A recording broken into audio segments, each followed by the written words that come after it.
I mean, I'd probably say that, going into any kind of campaign, every marketer has an idea of who their target audience is, or should I say, who they want for their target audience to be. One of the great things about what we did and leveraging social data and social insights was we were able to go a lot deeper.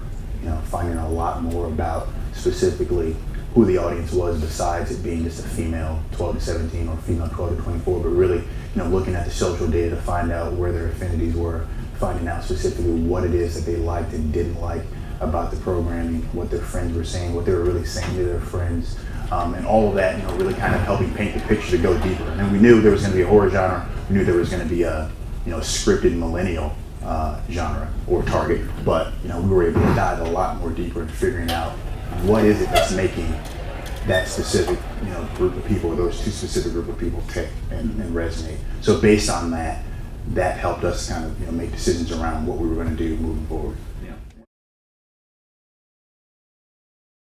Well, there were a lot of challenges just overall for the campaign, for multiple reasons. But one of those issues in particular, just pertained around competitive. We were new to the scripted space, and we were launching a show. There were a lot of other scripted competitors out there that were launching similar shows, whether they were within the genre or same night, same time, right? So even though we knew that there were specific places that we could advertise in across multiple mediums that were no-brainers for us, home run hits, once we found out we actually can't take advantage of that for competitive reasons, the next question is, how do you leverage data, or how do you leverage insights to be able to find the exact same audience, but engage them in different places? And not necessarily all in digital, engage them in social, even engage them in television. There were instances where we would say, we want to spend X amount of dollars on this network, but we can't for competitive reasons. How can we find that exact same audience in different places, sometimes at a cheaper rate, sometimes at the same rate, but in a way where we can still engage them as well as we would have if we were spending on those competitive properties. Certainly. We were looking at data, social data, on a daily basis, right? In addition to that, we were probably, and we were analyzing data on a daily basis. We were probably making recommendations and course corrections around our campaign, and then as we got into the show, around the show, probably on a weekly basis. An example would be when we first kicked off the campaign, we said to ourselves, listen, it's Teen Wolf, so obviously we're going to have some horror fans. That's kind of the route we're going to take in the beginning. We're going to play that up a little bit. As we started to get into the campaign, it was obvious after looking at the social data that based off of the commentary that the audience was putting out there, that's not what was resonating with them. That's not what, those aren't the questions that were being asked. Those weren't the things that were drivers for the social conversation. It was, what's the relationship between that guy and that girl? Well, what's the relationship between those two guys, and how did you get there?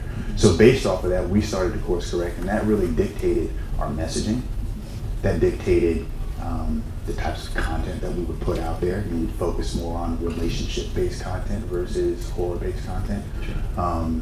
It helped dictated how much we spent and where we spent. When we're looking at where the share of voice is in terms of how much of the audience is talking about our show versus our competitors in the social space, where can we spend money or increase or ramp up or dial up our efforts to be able to beat the competition from a share of voice perspective. So it was an ongoing process. It was definitely probably the best social engagement type program that we put together, because we were literally using social data and social insights to help drive marketing decisions around what we were doing leading into the show, and then also when the show launched all the way throughout the season.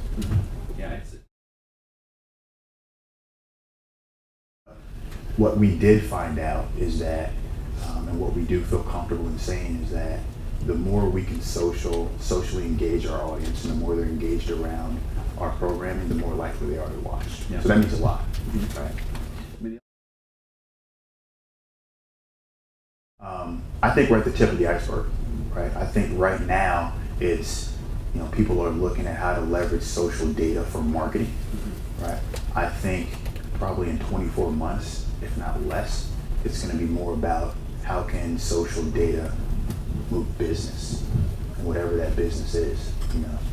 So specifically for my organization, it's all right. How does it inform marketing? How does it inform programming? How does it inform ad sales? How does it support research? How does it support development? Right. But then even beyond that, once you start to move outside of the entertainment media sector, all these other different categories that are out there, healthcare, who knows, right? Yeah.